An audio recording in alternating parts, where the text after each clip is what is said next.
Hey everybody, what's up? Welcome back to the channel, and back with kind of a different view here. You guys don't see a bunch of carnival train stuff out right now, and that is because I am on a break from the carnival train. Been working on the carnival train pretty hardcore for about 3 months now, maybe a little more than 3 months. And it's one of those projects where I like to kind of hyper focus on it for a few months, and then I need a break from it just because it is such a large project. Very time consuming, very tedious stuff. And I have a lot of other things that I need to work on. And so I try to give everything its time, and the carnival train is no different. That is why it has been such a long project, because I do only work on it for a few months at a time, just because I have so much other stuff to work on. And we're going to talk about what I am currently working on and what you guys are going to see coming up kind of over the winter months. There will be some more carnival train stuff sprinkled in. I am waiting on a few things, and once that stuff starts rolling in, we'll kind of cover it. I'll cover it as it comes in, but for right now, I've got some things that I want to kind of work on, and you guys are going to see some of that stuff. One of those things is out on the bench right now, and that is a Scale Train's rivet counter turbine, a big blow turbine. Just got that used from a good friend of mine, and it's going to be, we're going to take it apart, clean it, fix a few little broken things here and there, make a few little changes here and there, and I'll kind of take you guys on that journey. Something you're going to learn about me is I'm not afraid to take really expensive things apart. And you guys will kind of see what I'm talking about. Not just scale train stuff, but I've got some pretty wild projects that you guys will kind of see. If not this winter, maybe a little bit over the summer, next year even. I'm going to try to focus a lot on model railroad stuff going forward, as I talked about in my content change video a few months back. So right now I'm just going to kind of walk you guys around my workshop. It is a little bit cleaner than normal. Normally it's a wreck, but you guys see I have just tons of stuff all over the place. Everything is a project in here. Behind my trash can I have more projects stacked up here. Behind me got a few other things that I got off of my friend there. Be working on. You guys know the fridge is where the carnival train lives. It keeps the dust off of it, and it keeps it safe when I'm not working on stuff. So that's where that stuff kind of resides. I have some boxes with some stuff there. I've got all these drawers are full of stuff that needs to be worked on. Cabinets full of just all sorts of stuff. I have a Athearn Challenger and some auto parts and auto racks that need trucks and couplers. You guys know in here is my my runaway train that you guys kind of saw. Here I have just boxes full of intermodal stuff. Couple tubs full of a little bit of freight cars, and then a lot more stuff over in this corner, like a lot of stuff. You guys will get to see a little bit of all of this. I have a bunch of freight cars over here. Most of this is like locomotive and passenger stuff, locomotives, more locomotives, passenger, a little bit of freight, locomotives, tenders, locomotives, and then a bunch of freight cars over here, and then my two museum quality scale trains turbines. So we're gonna be pulling these out real soon here too, because I'm gonna work on that other turbine, and I kind of want to reference what I did on some of that stuff there. So you guys will get to see a lot of this stuff open, and some of the things that I've changed. Some projects over here are done. Not everything on this shelf is a project. Some of this stuff is done. But regardless, we'll pull it out, take a look, and kind of talk about what I've done. I like a lot of stuff.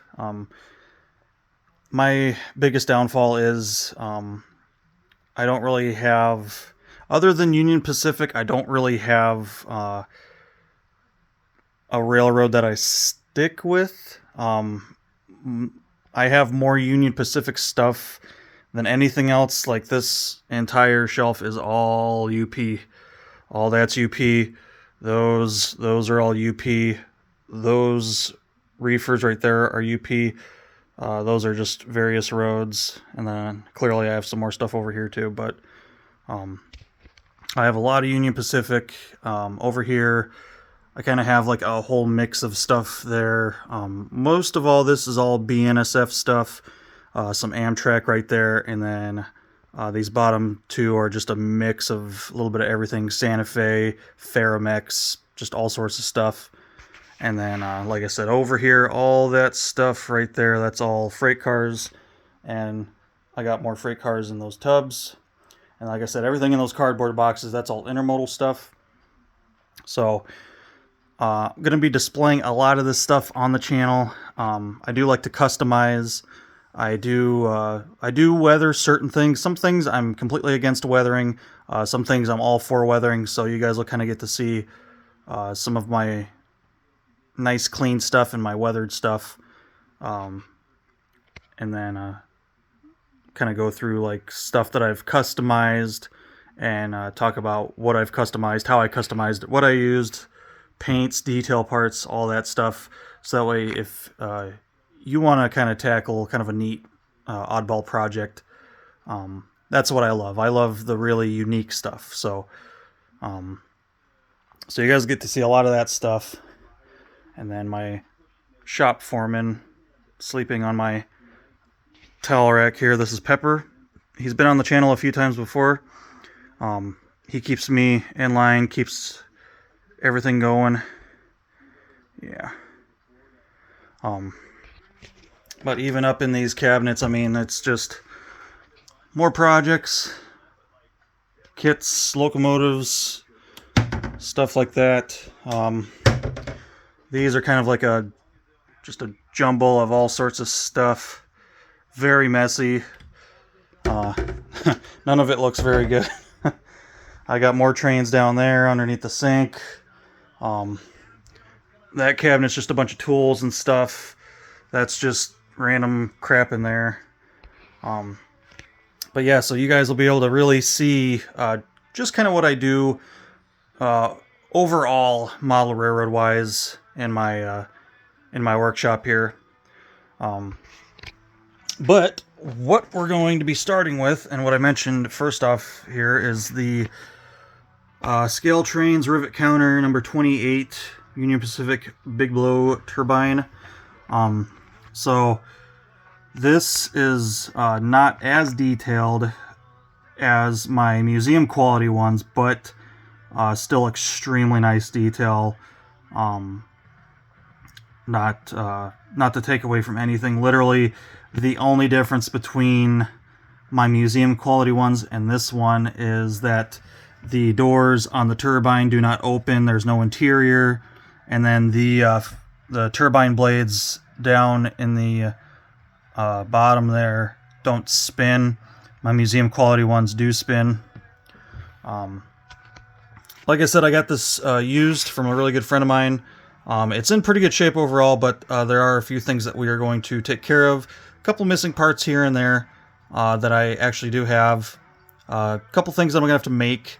We have a couple little painting things to do on this one, and stuff like that. So you guys will be able to see that coming up. And then I'll also have my other two turbines out, and I'll talk about some of the stuff that I did on those as well.